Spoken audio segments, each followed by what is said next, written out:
Hello everyone, स्वागत है आप सभी का आपके अपने चैनल लेट्स स्टडी पर। आई होप कि आप सब भी अच्छे होंगे। आज के इस सेशन में मैं आप लोगों के साथ स्टार्ट करने वाली हूँ ग्राफ्स को। किसको? ग्राफ्स को। ठीक है, तो देखिए ग्राफ स्टार्ट करने से पहले मैं यहाँ पर एक छोटा सा टॉपिक और बताऊंगी। मैंने आपको डिस्टेंस और डिस्प्लेसमेंट बता चुकी हूँ, लेकिन वो मैंने बताया था एक लीनियर रास्ता, एक सीधे रास्ते में दूरी और डिस्प्लेसमेंट को कैसे निकालते हैं वो मैंने आपको बताया था।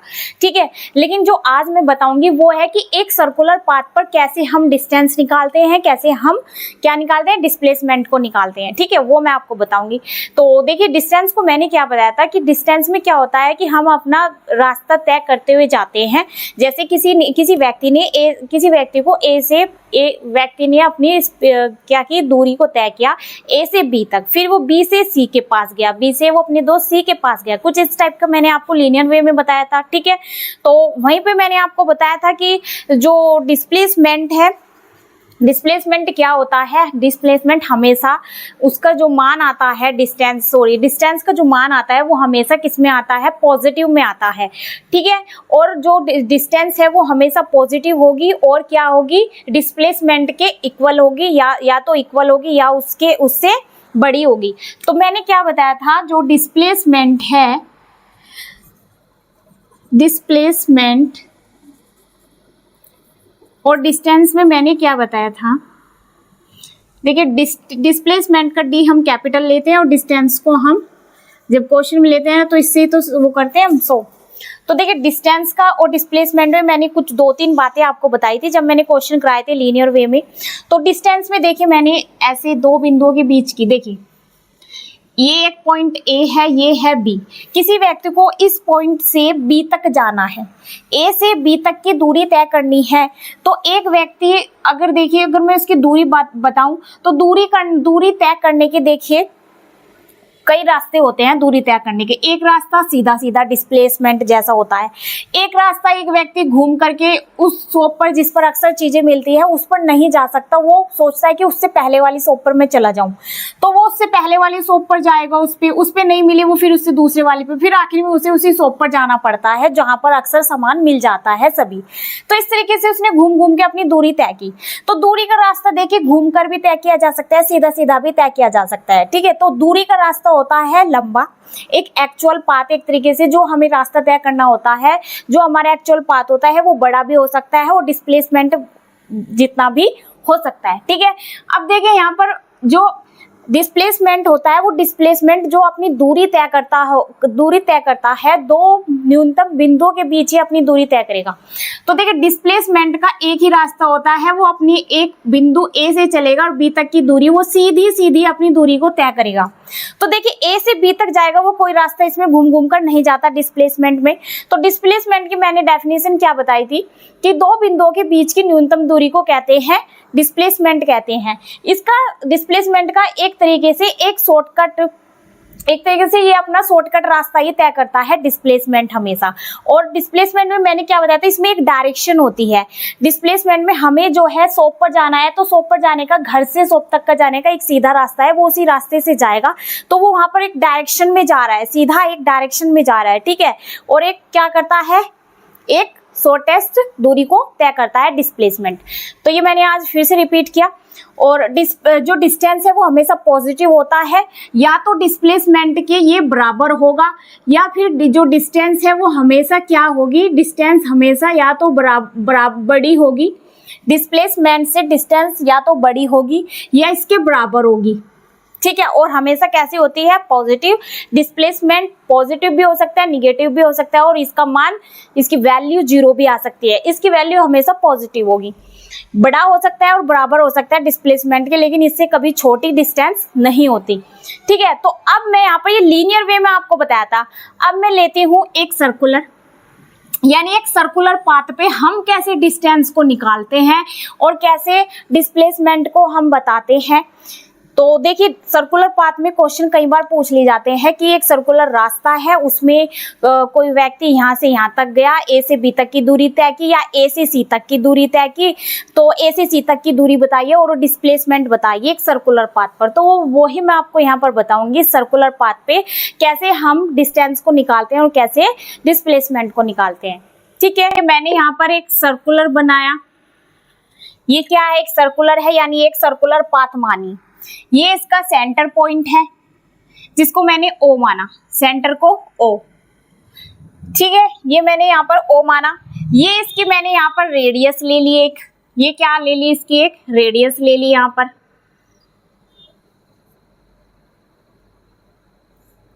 ये इसकी रेडियस है, ये इसके कुछ पॉइंट है, कोई व्यक्ति है, ठीक है, व्यक्ति का अभी बताऊंगी मैं रास्ता। ये इसका एक पॉइंट मैंने A लिया, ये यहाँ पर एक पॉइंट मैंने B लिया, एक पॉइंट यहाँ पर मैंने C लिया, एक पॉइंट मैंने यहाँ पर D पॉइंट लिया। तो मैंने इसके लिए 4 पॉइंट लिए, 4 पॉइंट ले लिए हैं। अब देखिए मेरा क्वेश्चन है, एक व्यक्ति को A से C तक की, एक व्यक्ति ने A से C तक की कितनी डिस्टेंस तय की, यानी कितनी दूरी तय की, जो दूरी तय की वो हमें निकालनी है। और उसी व्यक्ति ने A से C तक का रास्ता है उसका, देखिए डिस्प्लेसमेंट के लिए मैंने बताया शॉर्टकट रास्ता होता है, दो बिंदुओं के बीच की न्यूनतम दूरी को डिस्प्लेसमेंट कहते हैं। अब उसी व्यक्ति को डिस्प्लेसमेंट भी बताना है, तो अब आपको A से C तक की दूरी भी बतानी है, डिस्टेंस भी बतानी है। यहाँ पर क्या बतानी है, डिस्टेंस, और उस व्यक्ति द्वारा A से C तक का डिस्प्लेसमेंट का रास्ता एक सर्कुलर पाथ पर क्या आता है वो हमें यहाँ पर बताना है। डिस्प्लेसमेंट,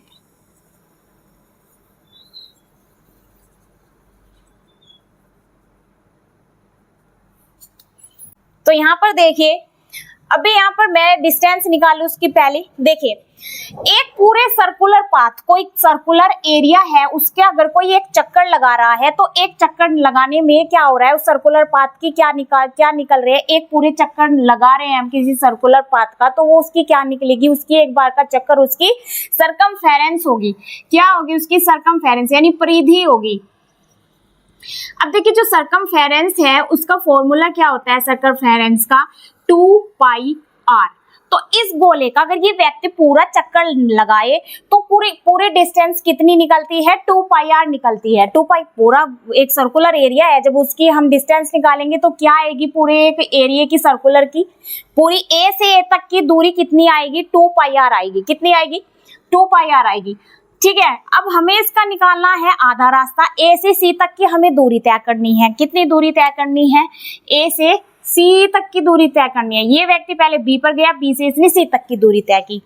अब देखिए यहाँ तक कि जब A पॉइंट से B पर गया, B से C पर गया, तो इसने यहाँ तक की ये दूरी तय कर ली पूरे, यानी एक आधा सर्कल, जब उसने एक आधे सर्कल की दूरी तय की तो वो किसकी आएगी, वो पूरी सरकमफेरेंस की आधी आएगी। कितनी आएगी, आधी दूरी तय करेगा। तो जब देखिए उसकी यहाँ पर डिस्टेंस हम निकाल रहे हैं, पूरे सर्कुलर पाथ की जो पूरी दूरी आ रही है 2πr आ रही है, और इसकी आधी दूरी A से C तक की हमें डिस्टेंस निकालनी है, तो हम इसका कर लेंगे हाफ। जब हम इसका हाफ कर लेंगे तो इसकी डिस्टेंस निकल जाएगी A से C तक के पॉइंट की। तो A से C तक की दूरी तय करेगा तो वो कितनी करेगा, 2 से 2 कट गया, तो डिस्टेंस हमारी क्या आ गई, πr। क्या आ गई डिस्टेंस, πr आ गई है। A से C तक की डिस्टेंस कितनी आई, πr। अब डिस्प्लेसमेंट निकालना है। देखिए डिस्प्लेसमेंट का मैंने अभी बताया था, दो बिंदुओं के बीच की न्यूनतम दूरी को डिस्प्लेसमेंट कहते हैं। तो हमें यहाँ पर A से C तक की, तो ये दो बिंदु हो गए, एक बिंदु A C, बीच में B पड़े या C पड़े या कुछ भी, B1 B2 कुछ भी पड़ा, तो हमें A से C तक की हमें डायरेक्ट दूरी निकालनी है, दो बिंदुओं के बीच की बोलते हैं। तो यहाँ पर एक साइड की R, इसकी रेडियस कितनी आई, रेडियस यहाँ पर, तो ये पूरा इसका क्या हो गया, डायामीटर हो गया है। तो देखिए डायामीटर, ये डायामीटर होता है 2 रेडियस के बराबर होता है। किसके बराबर होता है डायामीटर, 2 रेडियस के बराबर होता है।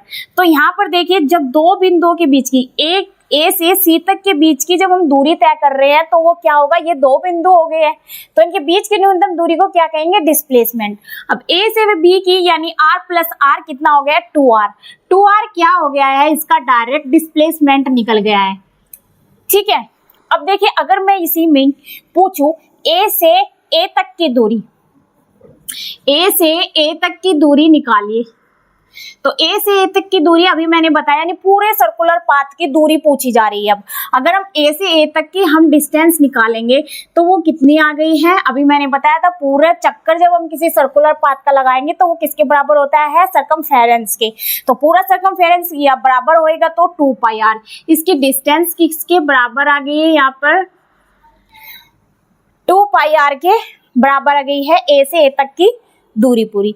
अब यहाँ पर इसका डिस्प्लेसमेंट देखिए, अगर हम इसका डिस्प्लेसमेंट निकालेंगे, अब देखिए मैंने लीनियर पाथ में क्या बताया था, ए से जब उस व्यक्ति ने बी तक की दूरी तय की, एक सीधे रास्ते पर किसी व्यक्ति को अगर डिस्प्लेसमेंट निकालना है, एक व्यक्ति ने ए से बी तक की दूरी तय की, फिर वो डायरेक्ट अपना सामान लेके वापस वहां से क्या हुआ, वापस उसी बिंदु पर जाकर वापस वो अपने घर आ गया। तो ए से बी तक की दूरी तय की, फिर वो बी अपना सामान लेकर के फिर से वापस अपने घर चला गया।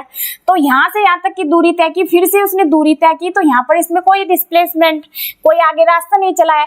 एक बिंदु एक जगह से दूसरी जगह पर गया, उस दूसरी जगह से फिर से अपने पहले वाली जगह पर जब कोई व्यक्ति आ जाता है, उसका डिस्प्लेसमेंट क्या होता है, उसका डिस्प्लेसमेंट हमेशा क्या आता है, 0 आता है। क्या आता है उसका डिस्प्लेसमेंट, 0। तो इसका डिस्प्लेसमेंट क्या आएगा, जब कोई व्यक्ति ए से, यहाँ पर देखिए ए से एक व्यक्ति यहाँ से ए से चला, यहाँ से दूरी तय की, इसने पूरी दूरी, वो पूरे सर्कुलर पाथ पे उसने दूरी तय की, ए पॉइंट से चला और ए पर ही आकर रुक गया, तो यहाँ पर इसका डिस्प्लेसमेंट क्या होगा, 0 ही तो होगा ना। एक प्लेस उस स्थान से चला और उसी स्थान पर वापस आ गया है, तो यहाँ पर डिस्प्लेसमेंट क्या हुआ इसका, 0।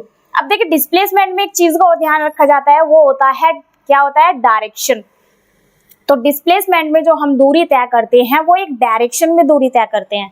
अब देखिए यहाँ पर पहले वाले की ए से सी तक की जब इसने अपना डिस्प्लेसमेंट देखा, ए से सी तक की अपनी दूरी तय की डिस्प्लेसमेंट के थ्रू, तो यहाँ पर जो हमारा जो डायरेक्शन आई इसकी ए से सी तक की, तो इसकी जो डायरेक्शन होगी वो क्या बताएंगे हम, इस व्यक्ति ने जब अपना रास्ता ए से सी तक निकाला तो इसकी डायरेक्शन क्या होगी, इसकी डायरेक्शन होगी ए पॉइंट से सी तक पॉइंट तक की। तो हम डायरेक्शन क्या बताएंगे, ए से चला और सी तक की इसने दूरी तय की, तो इसका क्या हुआ, डिस्प्लेसमेंट का डायरेक्शन हो गया।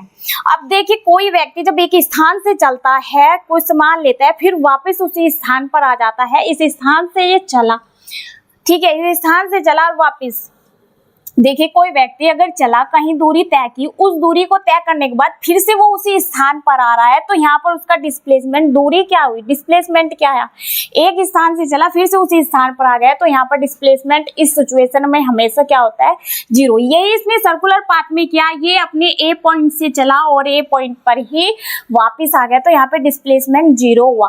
तो वो पॉइंट जहाँ पर कोई व्यक्ति एक प्लेस से चलता है फिर से उसी प्लेस पर आ जाता है, तो वहां पर डायरेक्शन क्या होती है, वहां पे डायरेक्शन किसी भी सर्कुलर पाथ में क्या होगी, किसी भी पाथ में किसी भी हम उसमें बोल सकते हैं कि वो इधर भी जा सकता है, इधर भी डायरेक्शन उसकी, ठीक है। एग्जाम में अगर आपकी डायरेक्शन पूछी जाए, कोई किसी सर्कुलर पाथ पे कोई व्यक्ति एक पॉइंट से चला उसी पॉइंट पर वापस आ गया, तो वहां पे डिस्प्लेसमेंट क्या होगी, 0 होगी, ठीक। डायरेक्शन की बात होगी तो डायरेक्शन कुछ भी हो सकते हैं, आप किसी पर भी क्लिक करेंगे तो वो सही होगी डायरेक्शन का रास्ता, ठीक है, क्योंकि एक सर्कुलर पाथ पे वो चल रहा है, एक पॉइंट से दूसरे पॉइंट पर कहीं पर भी आ जा सकता है।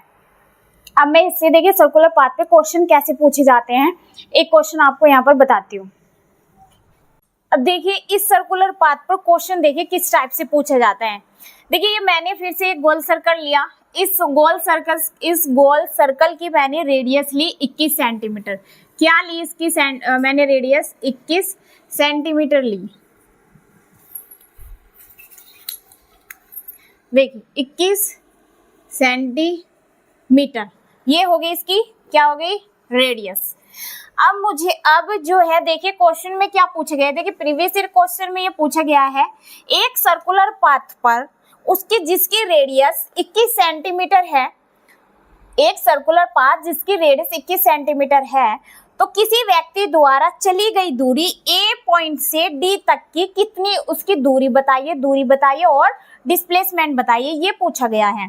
तो देखिए कोई व्यक्ति एक सर्कुलर पाथ पर जब चला तो हमें इसकी ए से डी तक की हमें क्या बतानी है, ए से डी तक की हमें बतानी है इसकी डिस्टेंस और डिस्प्लेसमेंट दोनों ही बताना है।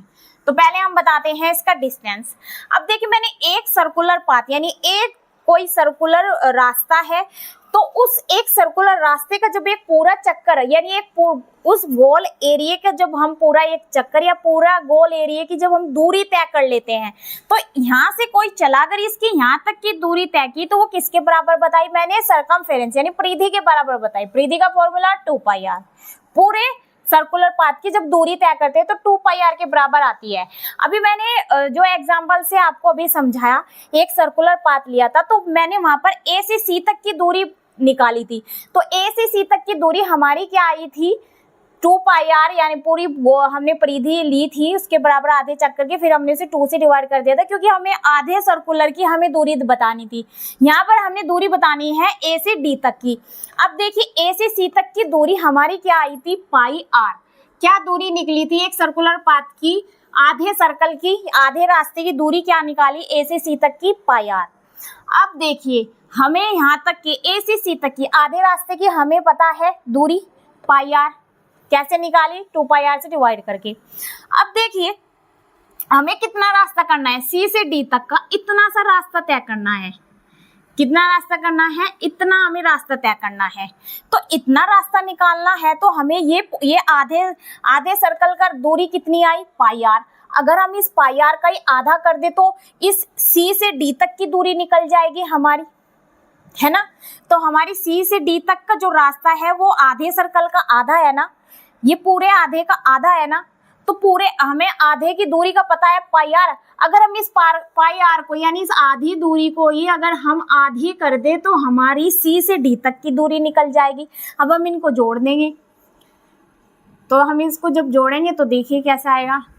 एलसीएम ले लिया 2, 1 से 2 डिवाइड किया 2 पाई आर, प्लस 2 से 2 डिवाइड हो गया 1 की पाई आर में मल्टीप्लाई करेंगे पाई आर, तो यहाँ पर क्या आया 2, यहाँ पे 1 मानिए 2 और 1 3 पाई आर अपॉन 2, क्या आ गया 3 पाई आर अपॉन 2। तो ए से डी तक की, अब देखिए ए से डी तक की हमारी जो दूरी है आधी का हमें पता था पाई आर का आधा कर दिया तो सी से डी तक की दूरी का भी पता लग गया। इस तरीके से ए से डी तक की दूरी हमारी क्या आई 3 पाई आर अपॉन 2, ठीक है। अब यहाँ पर रेडियस दी हुई है तो हमें रेडियस को रख के हमें इसकी पूरी दूरी निकालनी है ना, तो ए से डी तक की हमने वैसे दूरी निकाल ली है 3 पाई आर अपॉन 2। अब हम रेडियस को इसमें रख देंगे, तो देखिए 3 इंटू पाई का जो वैल्यू होती क्या होती है 22/7, 3 गुने 22/7 इंटू आर। रेडियस कितनी दी हुई है 21 सेंटीमीटर। जब और देखिए 2 नीचे है तो 2 को यहाँ पर लिख देंगे।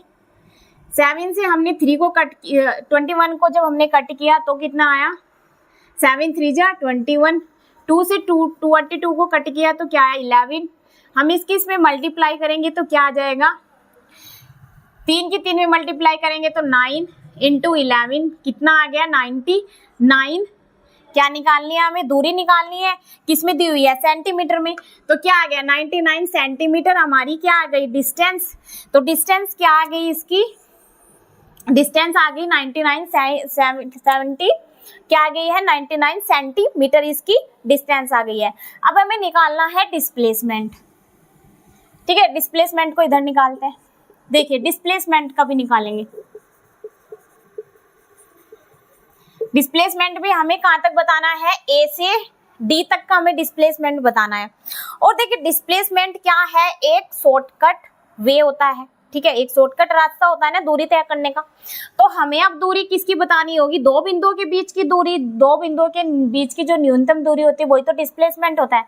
तो दो बिंदु, एक बिंदु हमारा ए, एक बिंदु हमारा डी, हमें इनिशियल पॉइंट बताया है और फाइनल पॉइंट बताया है। तो हमें क्या निकालना है इनिशियल और जो फाइनल पॉइंट है इसी के बीच की हमें डिस्प्लेसमेंट यानी दूरी निकालनी है। तो अब देखिए यहाँ से यहाँ तक का रेडियस कितना है दिया हुआ है 21 सेंटीमीटर। अब देखिए ये भी तो इतना वाला एरिया, ये भी तो रेडियस ही है। और रेडियस देखिए जो रेडियस हमारी एक दे दी जाएगी पूरे सर्कल की रेडियस वही मानी जाएगी। मैं इधर से ले लूँ, इधर से ले लूँ, इधर से ले लूँ, तो कहीं से भी अगर रेडियस निकाली जाए रेडियस की जो हमें दी हुई है वैल्यू वही होगी। तो अब इसकी रेडियस की वैल्यू क्या दी हुई है 21 सेंटीमीटर। तो यहाँ पर देखिए ये वाला एरिया, इधर वाला ये इतना एरिया, ये भी तो रेडियस हुई ना, तो इसका क्या हुआ 21 सेंटीमीटर। अगर मैं इससे इस साइड से निकालूं रेडियस सामने से तो ये भी कितनी हुई 21 सेंटीमीटर। कितनी हुई ये 21 सेंटीमीटर, ठीक है। तो हम क्या निकालना है डिस्प्लेसमेंट। तो 21 21 ये इधर वाला देखिए यहाँ पर हो गया, ये क्या है 90 डिग्री का कोण बन रहा है, देखिए ये इस टाइप से बन रहा है, ठीक है। तो देखिए ये वाला अगर मैं इसे ऐसे बना दूं, ऐसे बना दूं, ऐसे बना दूं, सो तो ये एक ही शो कर रहा है ना, मतलब अपना जो एंगल है वो एक ही शो कर रहा है, ये त्रिभुज। तो ये वाला हमारा, ये वाला देखिए क्या हो गया 90 डिग्री का। तो जहां पे जिस एंगल में 90 डिग्री का ऐसे कोण बनता है, यानी आधार, देखिए जो इसका ये जो सामने वाला होता है ये होता है हाइपोटेनियस, जो है बराबर होता है किसके, लंब प्लस इसके, देखिए आधार, आधार और लंब के बराबर होता है हाइपोटेनियस किसके, स्क्वायर के। तो देखिए, तो यहाँ पर पॉइंट है हमारे, यहाँ पर ए डी, ये वाली दूरी ए डी। अब देखिए इसका आधार, ये यहाँ से मानिए आधार, यानी ये मानिए ए ओ, पॉइंट, पॉइंट वाला हम इसका क्या मानेंगे, ओ। जहाँ पे 90 डिग्री का कोण बन रहा है इसे क्या मानेंगे, ओ। तो ए ओ ये हमारा क्या हो गया, परपेंडिकुलर। परपेंडिकुलर किसे बोलते हैं, परपेंडिकुलर बोलते हैं लंब को। ये हमारा यहाँ पर क्या है, इसका बेस यानी आधार। तो अब देखिए क्या होता है, ये इसका क्या है, हाइपोटेनियस यानी कर्ण, ये यहाँ पर कर्ण है। तो इसका फॉर्मूला सभी को पता होगा, देखिए क्या होगा, इसको हम मान लेते हैं x, AD को मान लिया हमने x, हमने इसका स्क्वायर कर दिया, इधर इसका भी अगर हम स्क्वायर कर दे, आधार लंब का वर्ग व आधार का वर्ग, तो लंब देखिए क्या है, AO 21 सेंटीमीटर है, हमें इनका भी पता है 21 सेंटीमीटर है।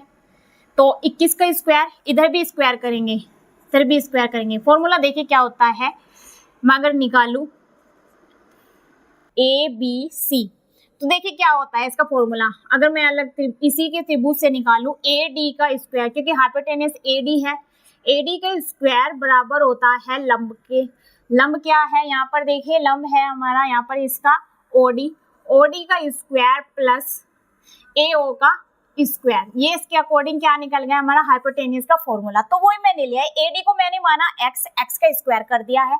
अब चाहे मैं लंब ले लूं या आधार ले लूं, दोनों ही चलो ले लेते हैं, हमने लिया यहाँ पर लंब को ले लिया। लंब कितना है हमारा यहाँ पर 21 सेंटीमीटर, इसका मैंने स्क्वायर कर दिया, क्योंकि देखिए यहाँ पर स्क्वायर हो रहा है, इसका मैंने स्क्वायर कर दिया, आधार का भी स्क्वायर करना है। तो यहाँ पर देखिए x स्क्वायर बराबर, जब हम स्क्वायर, यहाँ पर देखिए हमारा लंब भी, लंब की जो वैल्यू है वो भी 21 है, और जो हमारा यहाँ पर आधार दिया हुआ है उसकी भी वैल्यू कितनी है, 21 है, ठीक है, यानी 21 है। अब अगर हम 21 को इसमें से बाहर ले ले, अगर मैं 21 को ही कॉमन ले लूं, तो यहाँ पर इनके प्लेस पर क्या बचा, 1, इसके प्लेस पर भी क्या बचा, 1 है ना, तो क्या बचा 1। तो मैंने 21 का एक स्क्वायर ही बाहर ले लिया, क्या ले लिया मैंने, 21 का स्क्वायर ही बाहर ले लिया। तो यहाँ पर इनके प्लेस पर 1 + 1, 1 + 1 क्या हो गया, 2, ठीक है। अब यहाँ पर देखिए x का स्क्वायर हो रहा है, जब स्क्वायर हो रहा है तो इस स्क्वायर का यहाँ पर मैं चढ़ा दूंगी, इस साइड क्या कर दूंगी, मैं इसका अंडर रूट कर दूंगी। जब एक साइड स्क्वायर हो तो दूसरी साइड हम उसको जब ले जाते हैं तो अंडर रूट में लेते हैं। तो जब मैंने इसको अंडर रूट में लिया, 21 का स्क्वायर हो रहा है, यहाँ पर ये 2 ऐसे ही है। अब देखिए जब अंडर रूट में मैंने लिया तो इसका मान देखिए, यानी हमारा जो इसका AD का मान देखिए क्या आएगा, AD को मैंने x माना, x का मान क्या आएगा, देखिए स्क्वायर से जब स्क्वायर की पोजीशन पे कोई डिजिट स्क्वायर में और उसके ऊपर अंडर रूट लगाते हैं तो स्क्वायर अंडर रूट से कट हो जाएगा।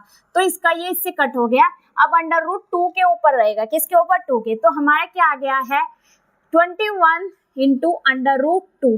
तो हमारा डिस्प्लेसमेंट क्या निकल के आ गया है, हमें A से D तक के बीच की दूरी बतानी है। A से D तक को मैंने x माना, x का मान क्या आ गया है, यानी AD का मान क्या आ गया है 21 × अंडर रूट 2। तो डिस्प्लेसमेंट हमारा क्या आ गया है इसका, ये पूरा निकाल दिया है, तो डायरेक्ट लिख देती हूँ डिस्प्लेसमेंट A और D के बीच की हमें दूरी बतानी थी डिस्प्लेसमेंट के अकॉर्डिंग। तो क्या आई है हमारी 21 × अंडर रूट 2, ये हमारा डिस्प्लेसमेंट का मान आया। इसको भी हम क्या लिखेंगे, सेंटीमीटर में, ठीक है।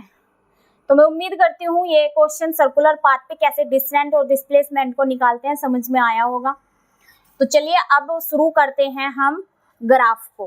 अब स्टार्ट करेंगे हम ग्राफ को, ठीक है। देखिए जो ग्राफ है वे मैं आपको यहाँ पर बताऊंगी, डिफरेंट टाइप्स के ग्राफ होते हैं, वो भी बताऊंगी कि एग्जाम में किस टाइप से ग्राफ से क्वेश्चन पूछे जाते हैं, ठीक है। देखिए ये मैंने लिखा डिस्टेंस टाइम ग्राफ। इस डिस्टेंस टाइम ग्राफ को ही, ये जो डिस्टेंस टाइम ग्राफ है इसे पोजीशन टाइम ग्राफ भी कहते हैं। क्या कहते हैं इसे? Position time graph.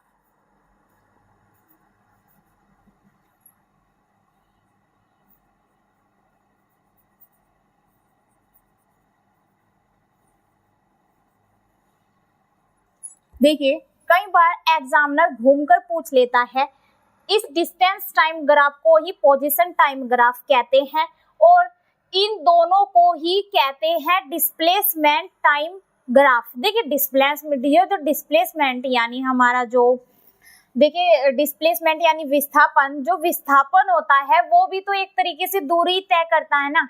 तो ये सब हमारे जो मैं यहाँ पर ग्राफ बता रही हूँ ये क्या है? दूरी के हमारे ग्राफ है।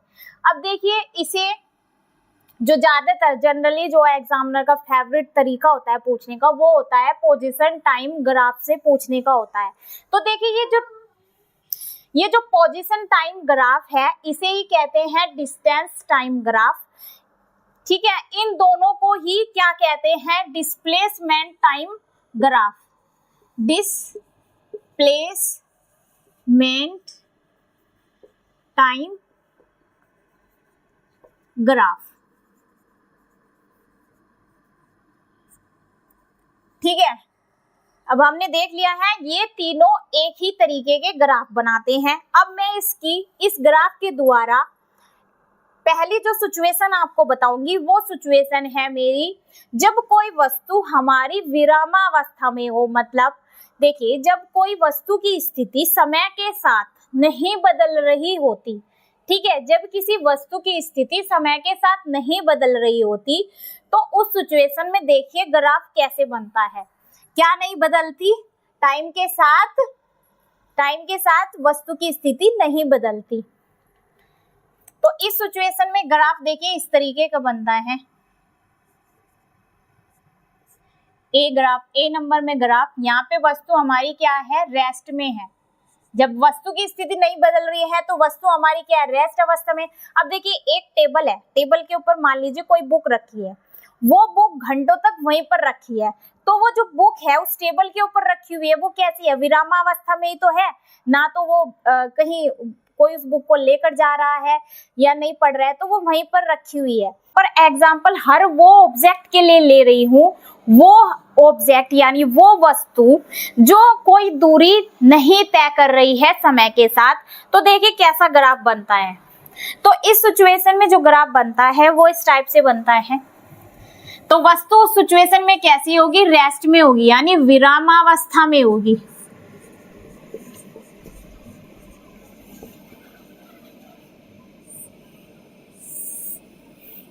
ये है इसका ग्राफ। आई होप सबको दिख रहा होगा। तो देख मैं ग्राफ बना रही हूं कौन सा?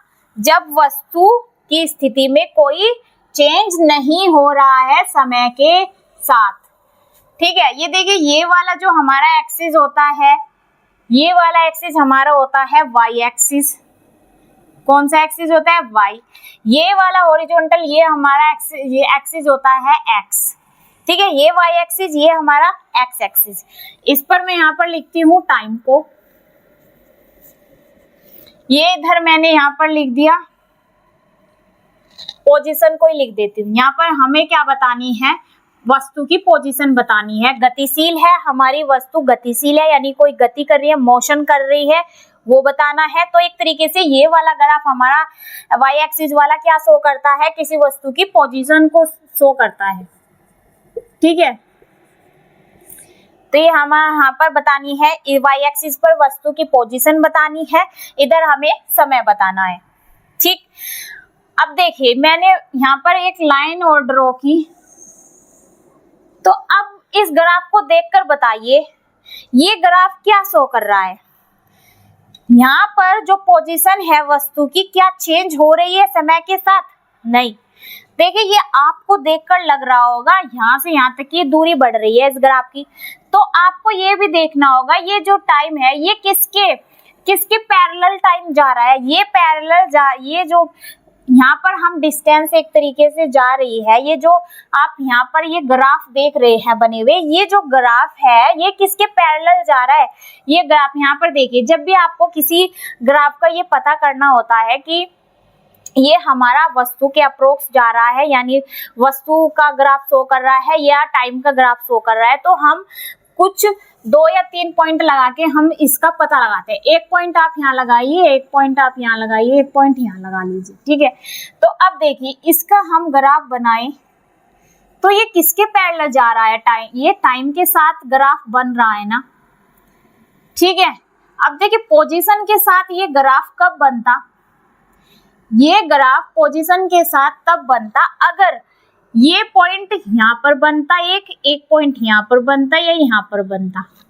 तो यहाँ पर देखिए समय के साथ, फिर ये जो समय के साथ वस्तु क्या कर रही होती, इस सिचुएशन पर गति कर रही होती।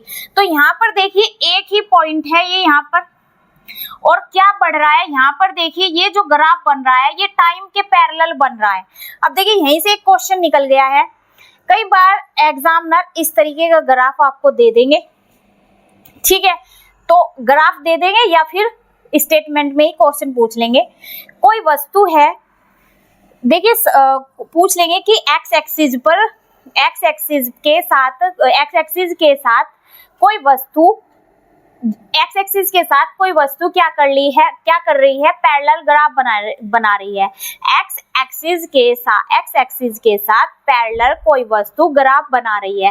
तब उस सिचुएशन में देखिए जो हमारा जो ग्राफ बनेगा वो टाइम के साथ क्या बन रहा है? पैरेलल बन रहा है ना। ये हमारा इधर टाइम ही तो बढ़ रहा है। ये जो ग्राफ बन रहा है ये जो ग्राफ बन रहा है ये टाइम के पैरेलल ही तो बन रहा है। ऑप्शन में दे देंगे कि ये एक्स एक्सिस के पैरेलल ग्राफ होगा या वाई एक्सिस के पैरेलल ग्राफ होगा। देखिए ग्राफ वेलोसिटी के भी होते हैं, वो मैं इसके बाद बताऊंगी। तो यहाँ पर देखिए ये पता लग रहा है हमारा ये जो ग्राफ बन रहा है ये टाइम के पैरेलल बन रहा है। क्या सिचुएशन है ये ग्राफ बनने की? टाइम के पैरेलल। कैसा ग्राफ बन रहा है? ये टाइम के पैरेलल बन रहा है। किस पर बन रहा है? एक्स एक्सिस पर। तो ये टाइम हमारा कहाँ शो हो रहा है? एक्स एक्सिस पर तो शो हो रहा है। तो देखिए इस टाइप से एग्जाम में क्वेश्चन पूछ लिया जाता है। अगर ऐसा आपको पूछा जा रहा है कि ये यहाँ पर हम क्या आंसर देंगे? एक्स एक्सिस पर टाइम के पैरेलल जो ग्राफ बन रहा है वो हमारा कैसा ग्राफ होता है? विरामावस्था में होता है। और टाइम के कैसा होता है? पैरेलल होता है। ये पैरेलल ही तो जा रहा है, टाइम बढ़ रहा है, ग्राफ भी इसके साथ बढ़ रहा है, ठीक है। ये पैरेलल है। अब यहाँ पर देखिए वस्तु में कोई चेंज नहीं हो रहा है, वस्तु इस सिचुएशन में। तो इस ग्राफ में आपने क्या देखा? जो वस्तु की पोजीशन है वो ऐसी की ऐसी है। तो आप देखिए लिख भी सकते हैं यहाँ पर। अगर मैं बताऊं तो यहाँ पर देखिए क्या हो रहा है इस ग्राफ में। ये जो ग्राफ बना रहा है यहाँ पर वस्तु की स्थिति समय के साथ नहीं बदल रही है। देखिए मैंने स्टार्टिंग में जब मोशन के बारे में बताया था तो मोशन के बारे में मैंने 1-2 एग्जांपल दिए थे। तो देखिए ग्राफ उससे रिलेट कर रहा है जो मैंने आपको सबसे शुरू की जो क्लास ली थी मोशन की, उसमें मैंने बताया था। अब देखिए आप किसी गाड़ी में बैठकर जा रहे हैं, आप जा रहे हैं, आपके साथ आपको कोई फ्रेंड जा रहा है, ठीक है। तो आप जब दूरी आप जा रहे हैं, कोई रास्ता अपना कहीं प्लेस पर आपको जाना है, तो गाड़ी में बैठकर आप जा रहे हैं। तो गाड़ी में आप बैठे हुए हैं, आप बैठे हैं, आपका फ्रेंड बैठा है। तो आप लोग क्या हैं एक दूसरे के क्या बैठे हुए हैं? विरामावस्था में है। आप कोई मूवमेंट नहीं कर रहे हैं, आपका फ्रेंड कोई मूवमेंट नहीं कर रहा है। तो उस सिचुएशन में आप एक दूसरे के क्या है? विरामावस्था में है। लेकिन जो व्यक्ति आपको बाहर खड़े हुए गाड़ी को जाते हुए देख रहा है, तो वो गाड़ी के साथ साथ आप लोगों को भी चलते हुए देख रहा है। तो आप लोग उन व्यक्तियों के लिए क्या हुए? एक मोशन में हुए, दूर यानी गति तय करते हुए। गाड़ी में एक तरीके से आप क्या कर रहे हैं? गति कोई तो तय कर रहे हैं। तो ऐसे ही देखिए जब आप गाड़ी में बैठे हुए हैं, अब आपके अप्रोक्स देखिए क्या होगा। वे व्यक्ति जो आपको गाड़ी में जाते हुए देख रहे हैं, अब आप लोग विरामावस्था में हैं मान लिया, लेकिन वे व्यक्ति जो खड़े हैं वे आपके लिए क्या होंगे? वे आपको चलते हुए नजर आएंगे। जबकि वे क्या है? वे व्यक्ति जो वहां पर खड़े हुए हैं वे क्या है? विरामावस्था में है एक दूसरे की। जैसे आप लोग अपने आप को फील करते हैं गाड़ी में, अगर आप बैठे हैं ठीक है, एक प्लेस से दूसरी प्लेस पर नहीं जा रहे हैं, तो लंबा सफर हम किस में करते हैं, ट्रेन में लंबा सफर तय करते हैं। ठीक है, तो देखिए ट्रेन में कोई भी अगर हमें रास्ता तय करना है 3 से 4 घंटे का भी, उसमें भी काफी टाइम लगता है। तो अच्छा समझने के लिए एग्जांपल देखिए ट्रेन का ही देखिए, आप जा रहे हैं, आपके फैमिली मेंबर जा रहे हैं, आप कहीं दूरी नहीं तय कर रहे हैं, आप एक दूसरे के सामने बैठे हुए हैं। तो क्या है, आप लोग एक दूसरे के सामने बैठे हुए हैं विरामावस्था में, कोई गति नहीं कर रहे हैं। लेकिन जो व्यक्ति आपको बाहर से देख रहे हैं, ट्रेन में आप लोग जा रहे हैं, बाहर जो ट्रेन पर स्टेशन पे जो भी व्यक्ति खड़े हैं, हर स्टेशन पर ट्रेन रुकती है, तो आप उनके लिए क्या है, गति में है, आप गति में चल रहे हैं। लेकिन ठीक है, उनके लिए आप गति में चलते हुए, लेकिन वही व्यक्ति जिनको आप और एक दूसरे के लिए आप क्या हुए, विरामावस्था में हुए। ठीक है, उनके लिए गति में हुए। तो देखिए कहने का मतलब यहाँ पर ये है कि जिस भी वस्तु को अगर आप देख रहे हैं विरामावस्था में है, वो ये मत समझिए दूसरे के लिए वो विरामावस्था में होगी। दूसरे के लिए हो सकता है वो वस्तु गतिशील हो, जैसे आप मैंने एग्जाम्पल दिया, ट्रेन में आप बैठे हुए हैं लेकिन दूसरों के लिए आप गतिमान हो। ऐसे ही वो व्यक्ति जो बाहर खड़े हैं वे सोच रहे हैं हम तो विरामावस्था में हैं, अगर आप ट्रेन के अंदर से उन्हें देख रहे हैं तो आपको वे चलते हुए नजर आएंगे ना। जैसे मैंने बताया था, पेड़ पौधे चल रहे हैं, गाड़ी स्टेशन व्यक्ति स्टेशन पर खड़े हैं, वे आपको पीछे जाते हुए नजर आ रहे हैं, तो वे कोई गति नहीं कर रहे हैं, लेकिन आपके लिए वे क्या है, गतिमान है। तो इस तरीके से देखिए ग्राफ में यहाँ पर बात हो रही है। तो इस ग्राफ से मैं यही बता रही हूँ कि ये जो वस्तु की मैंने यहाँ पर पोजीशन बताई विरामावस्था में है। इसी के साथ दूसरा एग्जांपल अगर मैं लूँ गाड़ी का, देखिए एक गाड़ी किसी के लिए खड़ी है 4 दिन से वहीं पर, लेकिन वो व्यक्ति कोई किसी के यहाँ गेस्ट आया है, वो देख रहा है कि गाड़ी 4 दिन से यहीं खड़ी है, नहीं जा रही है, लेकिन देखिए वो गाड़ी नहीं गई उसके लिए, लेकिन वो मतलब उसकी टाइमिंग एक तरीके से मान लिया ऑफिस से आने की ऐसी है कि गाड़ी उसको वहीं पर खड़ी हुई मिलती है। ठीक है, लेकिन उस बीच अगर गाड़ी से कोई दूरी तय कर रहा है, कोई गाड़ी को लेकर जा रहा है और उस बीच वो व्यक्ति नहीं है वहां पर, और वो गाड़ी उसके आने के पहले से ही वहीं पर खड़ी है, तो उसके लिए वो गाड़ी क्या हुई, विरामावस्था में, जबकि वो गाड़ी बीच में दूरी तय करके आ गई है। तो देखिए इस तरीके से क्या होता है, मोशन होता है। मोशन जो हमारे लिए विरामावस्था में है वो हो सकता है दूसरे के लिए गतिशील हो। तो ये जो आप यहाँ पे आप समझे होंगे, आप ग्राफ में समझे होंगे, ये जो मैंने ग्राफ बनाया रेस्ट में है, क्या है इसका, अगर देखिए कोई वस्तु की स्थिति समय के साथ बदल रही हो, तो यहाँ पर समय के साथ मैं लिख सकती हूँ ऑब्जर्वर। अब देखिए जो मैंने ट्रेन में बात की है, मैं हूँ, मेरे साथ मेरी फ्रेंड है, तो हम क्या हुए, ऑब्जर्वर। तो अगर देखिए इसकी जगह समय न दिया हुआ हो, आपसे पूछ लिया जाए कोई व्यक्ति कोई वस्तु की स्थिति ऑब्जर्वर के लिए विरामावस्था में है, टाइम नहीं दिया हुआ, तब भी आप इस ग्राफ को मानेंगे कि वो ग्राफ आपका क्या होगा, विरामावस्था में होगा। कैसे होगा, देखिए जो मैंने अभी एग्जांपल आपको बताया, अगर कोई वस्तु की स्थिति ऑब्जर्वर के लिए नहीं बदल रही है तो उसका ग्राफ कैसा होगा, रेस्ट में होगा। जैसे मैंने अभी ट्रेन का एग्जांपल बताया, मैं और मेरी फ्रेंड हम एक दूसरे के लिए क्या है, विरामावस्था में है, जबकि वो व्यक्ति जो बाहर से देख रहे हैं उनके लिए हम क्या है, गतिशील है, गति कर रहे हैं। ठीक है, तो वो मैंने बताया अभी मोशन क्या होता है, जो हमारे लिए लगता है विरामावस्था में है, दूसरे के लिए क्या हुआ है, वो मोशन में भी हो सकते हैं। तो ये ग्राफ रिलेट हो रहा है, तो हम क्या हुए, ऑब्जर्वर हुए, और हम कोई सी वस्तु को देख रहे हैं, तो वस्तु की स्थिति अगर ऑब्जर्वर के लिए नहीं बदल रही है तो मैं और मेरी फ्रेंड एक दूसरे के लिए क्या है, विरामावस्था में। तो ये ग्राफ उसको रिलेट करता है। समय अगर आपको नहीं दिया हुआ है, एग्जाम में अगर आपको दिया हुआ हो कि कोई वस्तु की स्थिति अगर ऑब्जर्वर के लिए नहीं बदल रही है, तब वो ग्राफ कौन सा होगा, रेस्ट वाला होगा। ठीक है, अब नेक्स्ट ग्राफ देखते हैं, जब हमारा वस्तु क्या कर रही है, गति कर रही है समय के साथ। देखिए जो मैं बी ग्राफ बनाया, ये मैंने जो बी ग्राफ बनाया, यहाँ पर देखिए इस बी ग्राफ में मैं यहाँ पर आपको बताऊंगी जब वस्तु की स्थिति समय के साथ बदल रही हो, क्या हो रही हो, जब वस्तु की स्थिति समय के साथ बदल रही हो। मैंने गाड़ी का एग्जाम्पल लिया था, तो गाड़ी का ही देखिए, यहाँ पर देखिए गाड़ी है, समय चल रहा है। देखिए किसी का अगर गाड़ी जाने का टाइम है, ऑफिस जाने का टाइम है, 9 बजे निकलेगा, 5 बजे वापस आएगा, तो देखिए कोई व्यक्ति अगर गाड़ी को नोटिस कर रहा है कि गाड़ी 9 बजे निकलती है और 5 बजे आती है, तो उसकी नजर में गाड़ी क्या हो रही है, गाड़ी गति कर रही है।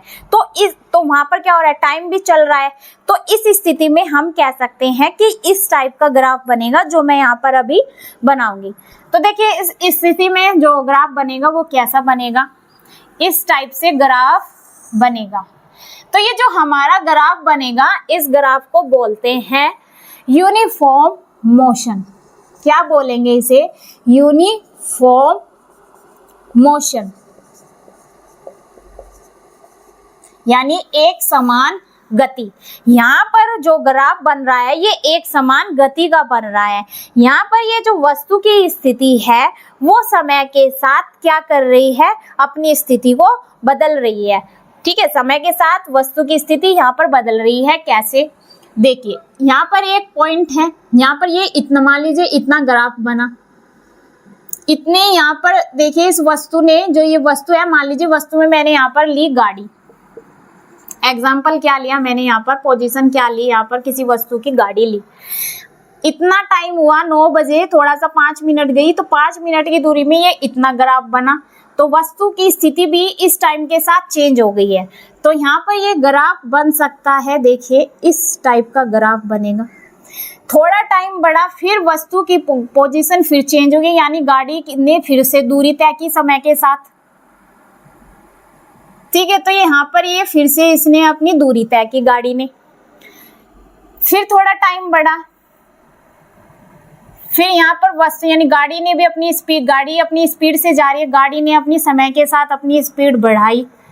तो देखिए यहाँ पर जैसे जैसे समय बढ़ रहा है वैसे वैसे वस्तु में, यहाँ पर एग्जांपल मैंने लिया गाड़ी का, जैसे जैसे समय बढ़ रहा है समय के साथ साथ गाड़ी भी अपनी गति कर रही है। तो ये हमारा मोशन, ये हमारा जो ग्राफ बना, ये ग्राफ होता है यूनिफॉर्म मोशन का, यानी एक समान समय की देखिए जब वस्तु की स्थिति समय के साथ बदल रही हो, या फिर समय के साथ मैं ऑब्जर्वर को ले सकती हूँ। ऑब्जर्वर वो जो गाड़ी को देख रहा है कि 9 बजे निकलती है गाड़ी और 5 बजे वापस आती है, तो उसके लिए क्या हुई, गाड़ी गतिमान हुई, क्योंकि वो क्या है, ऑब्जर्वर है, जो चीजों को नोट करे वो क्या होता है, ऑब्जर्वर। तो देखिए समय और ऑब्जर्वर के लिए जब वस्तु की स्थिति बदल रही हो तब उस सिचुएशन में ग्राफ बनता है यूनिफॉर्म। ठीक है, तब ग्राफ कैसा बनेगा, यूनिफॉर्म। अब देखिए इसी का ही पोजीशन टाइम ग्राफ का एक और टाइप होता है सी। ठीक है, जो सी टाइप है ये होता है नॉन यूनिफॉर्म मोशन ग्राफ बनाता है। यहाँ पर देखिए समय के साथ वस्तु की जो स्थिति है वो क्या हो सकती है, वो चेंज होती रहती है। देखिए कैसे, नॉन यूनिफॉर्म में, नॉन यूनिफॉर्म मोशन। देखिए ये जो ग्राफ बनेगा ये नॉन यूनिफॉर्म बनेगा, यानी असमान गति का। कैसा बनेगा, यहाँ पर ये असमान गति का ग्राफ बनेगा।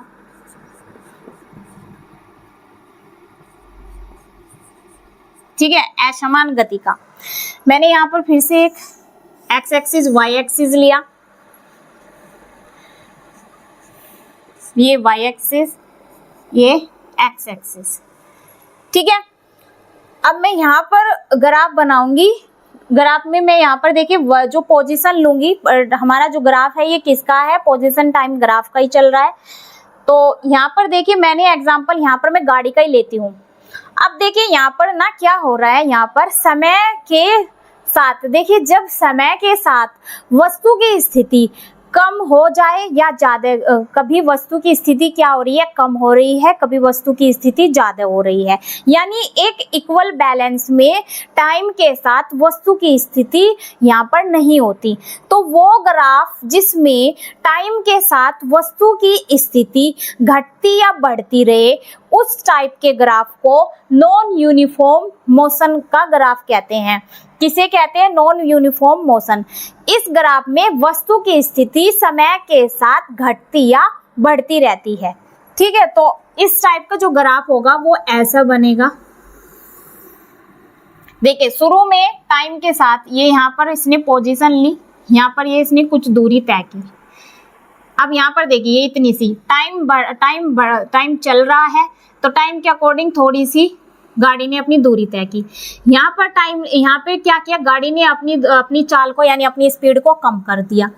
यहाँ पर ये अपनी उसी स्पीड से चल रहा है, यहाँ पर उसने अपनी स्पीड बढ़ा दी, फिर यहाँ पर ये टाइम के साथ हो गया है। ठीक है, ये यहाँ पर बन रहा था इसके अकॉर्डिंग, यहाँ पर इसके अकॉर्डिंग। अब यहाँ पर इसने समय चल रहा है, इसने अपनी स्पीड को और बढ़ा दिया है, यहाँ पर फिर इसने अपनी स्पीड को और बढ़ा दिया है। बताइए ये कहीं इक्वल थोड़े ही है इसके, ये समय के साथ गाड़ी इक्वल थोड़ी चल रही है। एक टाइम ऐसा है इसने क्या किया, बहुत ज़्यादा अपनी स्पीड को बढ़ा दिया। तो ये जो हमारा यहाँ पर मोशन, ये जो ग्राफ बना, ये हमारा नॉन यूनिफॉर्म मोशन चला। देखिए जो हम अब इसी के साथ एक और क्वेश्चन देखिए, तो ये हमारा यहाँ पर ग्राफ बना नॉन यूनिफॉर्म का। तो ये हमने यहाँ पर देखे, अब डिस्प्लेसमेंट टाइम ग्राफ को ही पोजीशन टाइम ग्राफ कहते हैं, पोजीशन टाइम ग्राफ को ही डिस्प्लेसमेंट टाइम ग्राफ कहते हैं। ये तीनों एक ही ग्राफ के नाम है। ठीक है, तो यहाँ पर मैंने ABC 3 सिचुएशन ली ग्राफ की। फर्स्ट वाली सिचुएशन ली जब हमारी वस्तु समय या ऑब्जर्वर के साथ अपनी स्थिति को नहीं बदल रही होती, तब बनेगा ग्राफ रेस्ट पे। जब वस्तु की स्थिति समय या ऑब्जर्वर के साथ क्या हो रही हो, बदल रही हो, तब हमारा ग्राफ बनेगा यूनिफॉर्म मोशन वाला हमारा ग्राफ बनेगा। जब समय के साथ वस्तु की स्थिति कभी घट रही है, कभी वस्तु की चाल जो स्पीड है वस्तु की वो घट रही है, कभी बढ़ रही है स्पीड, तो तब हमारा नॉन यूनिफॉर्म मोशन वाला ग्राफ बनेगा। अब देखिए कई बार एग्जाम में ये क्वेश्चन पूछ लिया जाता है, जो आप डेली रूटीन में अपना जो गति कर रहे हैं वो कौन से ग्राफ को रिलेट करती है। ग्राफ में दे दिया जाए रेस्ट अवस्था में, मोशन यूनिफॉर्म मोशन वाले यूनिफॉर्म ऑप्शन दे दिया जाए, पहला दे दिया रेस्ट वाला ग्राफ बन रहा है यानी रेस्ट वाला ग्राफ, दूसरा दे दिया गया यूनिफॉर्म मोशन वाला, तीसरा दे दिया जाए नॉन यूनिफॉर्म मोशन में। तो आप देखिए, आप खुद सोचिए, आपका डेली का काम करने का तरीका एक थोड़ी होता है। आप कभी 5 बजे उठ सकते हैं, कभी आप 6 बजे उठ सकते हैं, कभी आप 3 बजे उठ जाएंगे। अब देख लिए दिन की शुरुआत में ही आपने अपना क्या कर दिया, यूनिफॉर्म अपना कर दिया है, डिसबैलेंस कर दिया है अपना सारा अपना शेड्यूल। ठीक है, तो जब देखिए दिन की स्टार्टिंग में ही आप अपना आगे पीछे अपना कर सकते हैं, तो अपना पूरे दिन का रूटीन कैसे आप यूनिफॉर्म मोशन में रखेंगे। तो देखिए जब आपसे ऐसा क्वेश्चन पूछा जाए आपका डेली रूटीन का, अगर आप अपनी दिनचर्या को गिने उसके अकॉर्डिंग आपका ग्राफ कैसा होगा, तो डेली दिनचर्या के अकॉर्डिंग जो हमारा ग्राफ हमारा जो वो बनेगी सिचुएशन, वो होगी नॉन यूनिफॉर्म मोशन वाले ग्राफ के साथ होगी। हमारी जो काम करने की दिनचर्या है वो बनती है नॉन यूनिफॉर्म मोशन के साथ, एक समान गति से हम अपना काम नहीं करते। ठीक है, अब देखिए इसी के साथ एक और क्वेश्चन, कई बार एग्जाम में देखिए ये पूछा गया है कि जब हम किसी ग्राफ पर, जब हम कोई ग्राफ बनाते हैं तो वो ग्राफ में देखिए आपसे पोजीशन पूछ सकते हैं कि आप पहले पूछेगा कि आपका सही ग्राफ का तरीका पोजीशन टाइम ग्राफ का होगा, मतलब जो ऑप्शन में दिया जाएगा पोजीशन टाइम ग्राफ दे देंगे या टाइम पोजीशन ग्राफ दे देंगे, टाइम पोजीशन ग्राफ दे देंगे। ठीक है, तो आप या फिर दे सकते हैं मे बी, दोनों दे सकते हैं, A एंड B बोथ ऐसे दे सकते हैं, या इनमें से कोई नहीं दे सकते हैं, चौथा ऑप्शन। तो देखिए जो आपका ग्राफ है, वो जो ग्राफ है आपका बनता है इनमें से पोजीशन टाइम ग्राफ। आपका जो है सबसे पहले y एक्सिस को लेते हैं ग्राफ में, सबसे पहले जो रखेंगे वो y एक्सिस को रखेंगे। ठीक है, y एक्सिस पर यहाँ पर पोजीशन है, हो सकता है नेक्स्ट ग्राफ में वेलोसिटी आ जाए, स्पीड दे दिया जाए। ठीक है, तो पहले जो भी y पोजीशन पर होगा, y एक्सिस पर जो भी आपकी पोजीशन होगी, y एक्सिस पर जो भी आपकी पोजीशन होगी उसको पहले रखते हैं, x एक्सिस पर जो टाइम चल रहा है हमारा उसको बाद में रखते हैं, ये आपको ध्यान रखना है। ठीक है, y एक्सिस को पहले लिखते हैं जो भी हमारी पोजीशन होगी उसको, और x एक्सिस को बाद में लिखते हैं। अब देखते हैं आगे वेलोसिटी वाले हम ग्राफ को देखेंगे। ये हमने ग्राफ देखे डिस्प्लेसमेंट टाइम ग्राफ के, और इनको पोजीशन टाइम ग्राफ भी बोलते हैं। अब नेक्स्ट यहाँ पर जो मैं ग्राफ बनाऊंगी वे होंगे हमारे वेलोसिटी टाइम ग्राफ। देखिए दूसरा जो ग्राफ का टाइप होता है वो होता है वेलोसिटी टाइम ग्राफ। इस वेलोसिटी टाइम ग्राफ को ही स्पीड टाइम ग्राफ भी कहते हैं। स्पीड टाइम ग्राफ पूछ लिया जाए या स्पीड टाइम ग्राफ को velocity time speed time graph पूछा जा रहा है तब भी जो मैं अभी यहाँ पर ग्राफ बनाऊंगी वे बनेंगे, या वेलोसिटी टाइम ग्राफ पूछा जा रहा है जो मैं ग्राफ बनाऊंगी वो ही यहाँ पर बनेंगे। तो अब देखिए जो मैं पहला ए में यहाँ पर ग्राफ बना रही हूँ, ये ग्राफ मैं बनाया यहाँ पर। देखिए वाई एक्सिस, ये वाला हमारा वाई एक्सिस होता है, ये हमारा एक्स एक्सिस होता है। ठीक है, इतना तो अभी तक आप समझ गए होंगे। वाई एक्सिस हमारा ये, एक्स एक्सिस हमारा ये। एक्स एक्सिस पर मैंने यहाँ पर लिया टाइम को,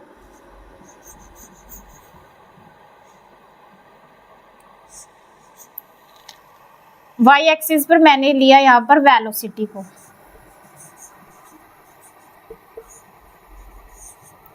वेलोसिटी क्या है, डिस्टेंस क्या है, डिस्प्लेसमेंट क्या है, एंगुलर मोमेंटम क्या है, एंगुलर देखिए जो मैंने बताया था आपको एंगुलर संवेग बताया था। ठीक है, ये सब चीजें मैं आपको पहले बता चुकी हूँ। वेलोसिटी भी बता दिया, स्पीड क्या है वो सब बता दिया है। अब देखिए मैं यहाँ पर इससे पहले वाले ग्राफ में अच्छे से एकदम बताया, सेम उसी का ही उल्टा ये भी है। देखिए अगर टाइम के साथ, देखिए यहाँ पर देखिए क्या हो रहा है, अगर समय के साथ आपकी वस्तु की जो वेग है, देखिए जो स्पीड से आपकी जो वस्तु आ रही है उसकी जो स्पीड है, यहाँ पर देखिए अगर समय के साथ आपकी वस्तु की स्थिति आती है, अगर समय के साथ वस्तु की जो स्पीड आती है समय के पैरेलल, तो ग्राफ हमारा कैसा बनेगा, यूनिफॉर्म मोशन में। कैसा ग्राफ बनेगा, यूनिफॉर्म मोशन।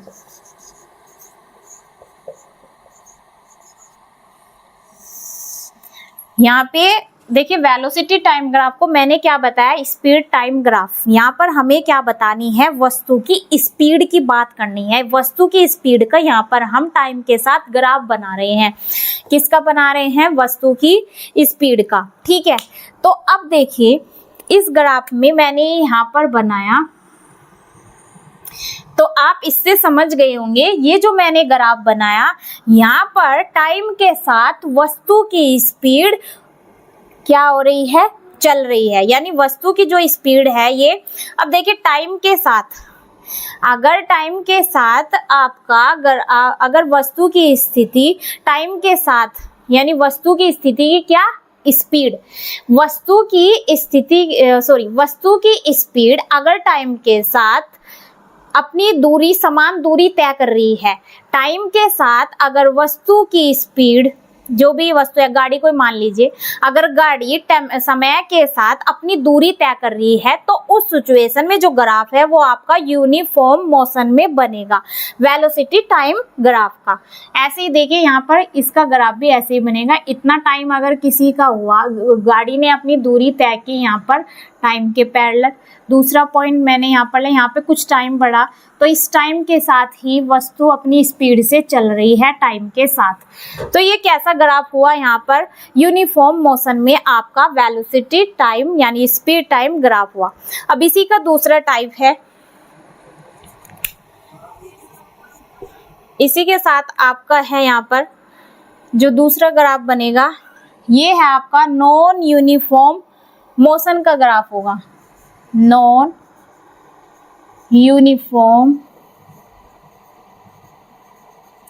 यूनिफॉर्म से आप यहाँ पर समझ गए होंगे, जो यहाँ पर टाइम के साथ वस्तु की जो स्पीड होगी वो कैसी होगी, कभी ज़्यादा होगी कभी कम होगी। तो इस सिचुएशन में जब वस्तु की स्पीड कभी ज़्यादा हो कभी कम हो, तो ग्राफ कैसा बनेगा, नॉन यूनिफॉर्म मोशन में बनेगा। तो इस टाइप का ही ग्राफ बनेगा जैसा डिस्प्लेसमेंट टाइम ग्राफ में बने थे, यानी पोजीशन टाइम ग्राफ में ग्राफ बना था नॉन यूनिफॉर्म का। सेम इसमें भी ऐसा ही आपका ये ग्राफ बनेगा। तो ये जो आपका ग्राफ बना यहाँ पर नॉन यूनिफॉर्म मोशन में बना, किसका? वेलोसिटी टाइम ग्राफ का। यहाँ पर देखिए टाइम के साथ थोड़ी सी ये दूरी यहाँ पर इतनी चली तो ये इसके साथ चली टाइम के, फिर यहाँ पर ये जो गाड़ी की स्पीड है कम हो गई है, फिर यहाँ पर ये घट गई है, स्पीड बढ़ गई है, फिर इसके वेग में यानी वेलोसिटी में फिर चेंज हुआ, फिर यहाँ पर बढ़ गई। तो ऐसे हो रहा है। कभी ये फिर हो सकता है ये यहाँ पर मूव कर जाए, इसके पैरेलल आ जाए, तो कभी घट रहे कभी बढ़ रहे, यानी नॉन यूनिफॉर्म क्या है, स्पीड कैसी है? नॉन यूनिफॉर्म है इसमें। ठीक है, तो ये आपका नॉन यूनिफॉर्म मोशन में ग्राफ हुआ वेलोसिटी टाइम ग्राफ का। ये वाई एक्सिस, ये एक्स एक्सिस, इधर ये टाइम है। यहाँ पर जो वस्तु की स्पीड है वो कभी घट रही है कभी बढ़ रही है, किसमें?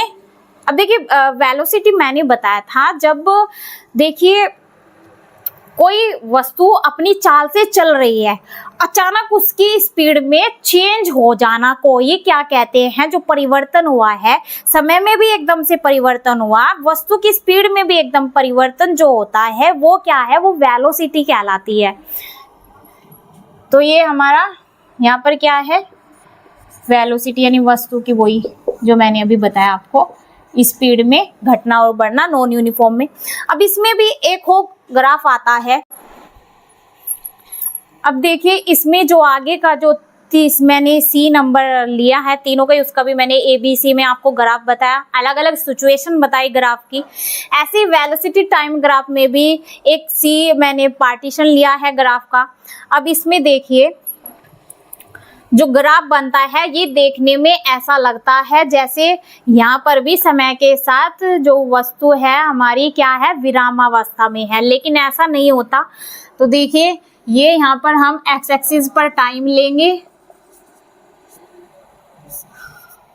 एक्स एक्सिस पर, वाई एक्सिस पर हमने यहाँ पर क्या लिया? वेलोसिटी को।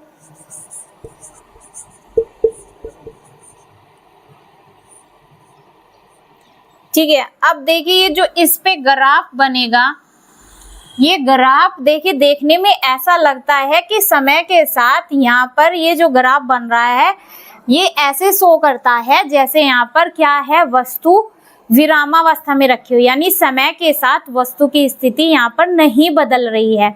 ठीक है, ये ऐसा लग रहा है ग्राफ, लेकिन नहीं, यहाँ पर क्या है? इस ग्राफ से पता लग रहा है वेलोसिटी यानी यहाँ पर हम स्पीड को देख रहे हैं। यहाँ पर हम कार हो, ट्रक हो, बाइक हो, तो हम यहाँ पर टोटली क्या देख रहे हैं? ये स्पीड को एक तरीके से, स्पीड को, ये जो ग्राफ है ये यहाँ पर किसी भी वस्तु की स्पीड को बता रहा है। क्या बता रहा है? यहाँ पर स्पीड को बता रहा है। लेकिन जो वे पहले वाले ग्राफ थे उसमें क्या हो रहा था? उसमें हम क्या देख रहे थे? टाइम के साथ उसमें हम पोजीशन देख रहे थे कि वस्तु की पोजीशन कैसी है। ठीक है, तो इसमें हम उसमें दूरी भी तय कर रहे थे। इसमें हम दूरी के साथ साथ हम क्या देख रहे हैं? हम किसी भी ऑब्जेक्ट की स्पीड को हम देख रहे हैं, यहाँ पर कितनी तेज हो रही है, कौन से क्या समय के साथ वस्तु की जो स्पीड है वो उसके पैरेलल चलती है या नहीं चलती है, कब घट रही है, वो वाला ग्राफ बनाया हमने। मैंने इसमें एक ग्राफ बनाया जब वस्तु की स्पीड घट भी रही थी समय के साथ और बढ़ भी रही थी।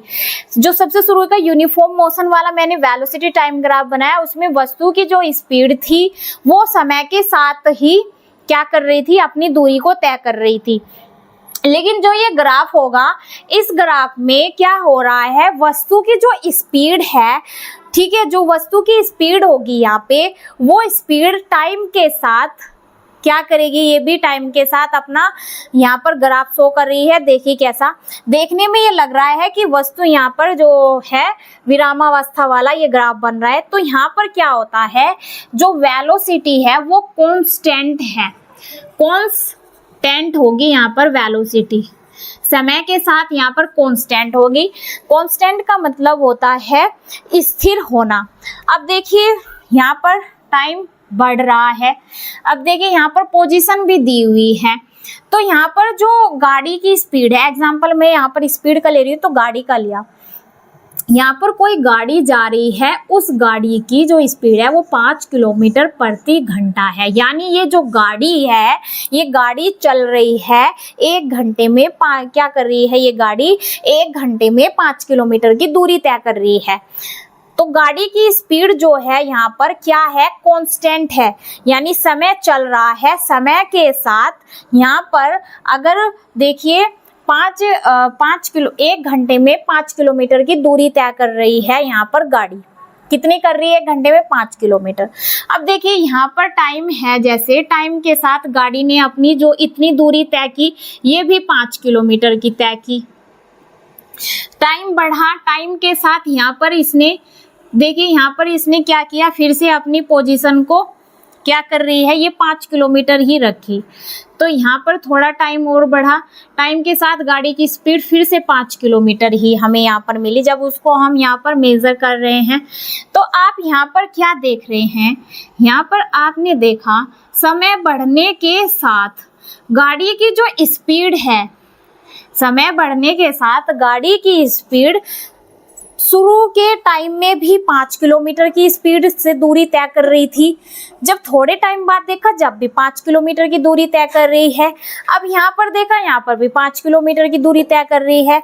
तो यहाँ पर इस तरीके से हम कह सकते हैं इस ग्राफ में जो गाड़ी की स्पीड है वो क्या है, एक कांस्टेंट फॉर्म में चल रही है। यानी गाड़ी की स्पीड 5 की जगह 25 किलोमीटर होती कि 1 घंटे में 25 किलोमीटर दूरी तय हो रही है। तो समय के साथ गाड़ी अपना एक जो दूरी है वो एक ही मतलब क्या है, यहाँ पर गाड़ी की जो स्पीड है वो 25 किलोमीटर ही होगी समय के साथ। ठीक है, कोई चेंज इसमें नहीं हो रहा है। ठीक, तो यहाँ पर ये क्या हुआ, और जो मैंने नॉन यूनिफॉर्म वाला बनाया था, नॉन यूनिफॉर्म वाले में क्या हो रहा था, इस टाइप का ग्राफ बना था ना।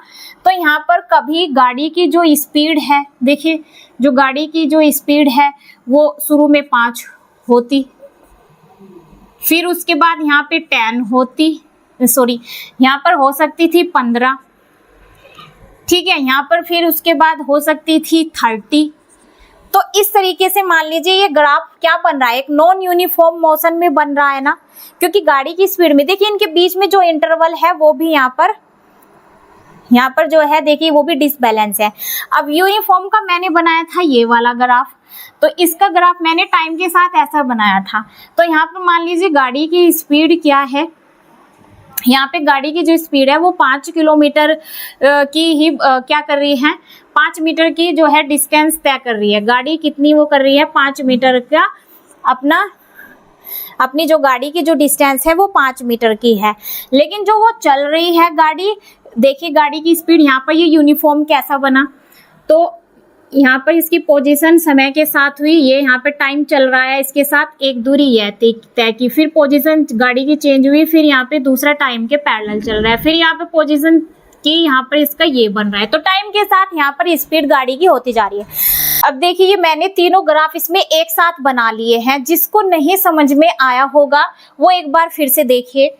देखिए मैंने ये वाला जो ग्राफ बनाया था ये नॉन यूनिफॉर्म मोशन का बनाया था, यानी इसमें हम क्या देख रहे हैं, यहाँ पर हम वस्तु की स्पीड देख रहे हैं। इनमें velocity time graph, speed time graph में हम क्या देख रहे हैं, वस्तु की स्पीड को देख रहे हैं टाइम के साथ।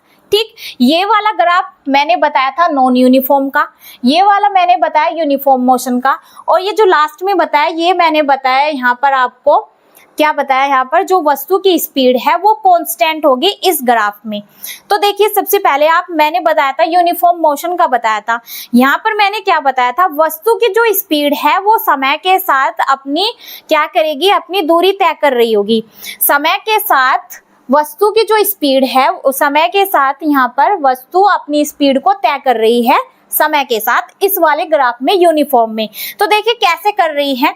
अब देखिए एक व्यक्ति जो समय के साथ थोड़ा समय बढ़ा तो इसने दूरी 5 किलोमीटर प्रति घंटा की तय की, थोड़ा और टाइम बढ़ा तो 10 किलोमीटर प्रति घंटा की दूरी तय की। यहाँ पर जो स्पीड है वो किसकी है, पहले स्पीड उसने अपनी बनाई 5 किलोमीटर प्रति घंटा की, फिर उसके बाद अपनी स्पीड बढ़ाई 10 किलोमीटर प्रति घंटा की, फिर उसके बाद टाइम के साथ अपनी स्पीड बढ़ा रहा है यहाँ पर 15 किलोमीटर प्रति घंटा की। अब देखिए इसमें जो इनमें देखिए इनके बीच में जो डिफरेंस आ रहा है वो 5 किलोमीटर का आ रहा है। किसका आ रहा है, 5 किलोमीटर का डिफरेंस आप देखने को देख रहे होंगे। 5 से 10 के बीच में 5 किलोमीटर का डिफरेंस आया, 10 से 15 के बीच में 5 किलोमीटर का डिफरेंस आया। तो यहाँ पर देखिए टाइम के साथ स्पीड बढ़ रही है, लेकिन जो इनके बीच की जो दूरी तय की जा रही है वो समय के साथ इक्वल दूरी तय हो रही है। 5 किलोमीटर की स्पीड बढ़ रही है समय के साथ दूरी की, लेकिन जो दूरी तय की जा रही है वो 5 किलोमीटर को लेकर की जा रही है। यहाँ पर भी 5 किलोमीटर, यहाँ भी 5 किलोमीटर, इसलिए इस ग्राफ को बोला यूनिफॉर्म मोशन का, कि यहाँ पर जो स्पीड है वो टाइम के साथ अपनी दूरी तय कर रही है। और यहाँ पर देखिए नॉन यूनिफॉर्म क्यों बोला, यहाँ पर देखिए पहले जो स्पीड है गाड़ी की टाइम के साथ देखिए यहाँ पर क्या हो रहा है, मैच नहीं हो रही है, यानी जो वस्तु की स्पीड है वो समय के साथ यहाँ पर दूरी नहीं तय कर रही है। पहले जो वस्तु ने अपनी स्पीड बढ़ाई 5 किलोमीटर प्रति घंटा, उसके बाद 15 किलोमीटर प्रति घंटा, फिर उसने 30 किलोमीटर, ऐसे ऐसे अपनी स्पीड बढ़ा रही है। तो यहाँ पर इनके बीच में स्पीड में आप देखिए जो डिस्टेंस तय की गई है, कभी यहाँ पर 10 किलोमीटर डिस्टेंस आ रही है, कभी यहाँ पर 15 आ रही है। तो यहाँ पर देखिए अनइक्वल यहाँ पर दूरी तय की जा रही है, इसलिए इस ग्राफ को बोला नॉन यूनिफॉर्म। इस ग्राफ को यहाँ पर बोला वेलोसिटी, यहाँ पर यानी जो वस्तु की स्पीड है वो समय के साथ यहाँ पर क्या हो रही है, कांस्टेंट है, यानी स्थिर है। अब देखिए टाइम बढ़ रहा है, टाइम के साथ जो वस्तु की जो स्पीड है यहाँ पर वो अगर 1 घंटे पहले 5 किलोमीटर थी, तो 2 घंटे बाद भी अगर हम देख रहे हैं उस वस्तु की स्पीड 5 किलोमीटर ही है। 5 किलोमीटर यानी वो जो वस्तु की स्पीड है वो 5 किलोमीटर प्रति घंटा की चाल से ही क्या कर रही है, वो अपनी दूरी को तय कर रही है। वो वस्तु अपनी दूरी 5 किलोमीटर की स्पीड से ही तय कर रही है समय के साथ। तो इसलिए यहाँ पर वेलोसिटी कांस्टेंट है। यहाँ पर जो है जो स्पीड है वो ना तो डिसबैलेंस हो रही है और ना ही एक डिस्टेंस के साथ अपनी दूरी तय कर रही है।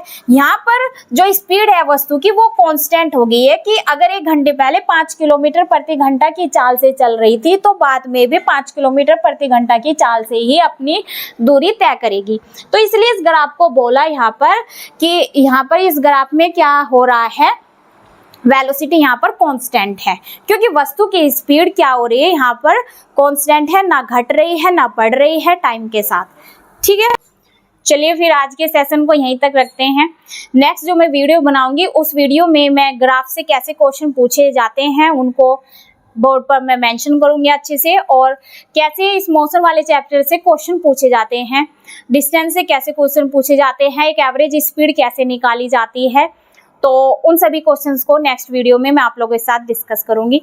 तो मैं उम्मीद करती हूँ ये सेशन सभी को समझ में आया होगा।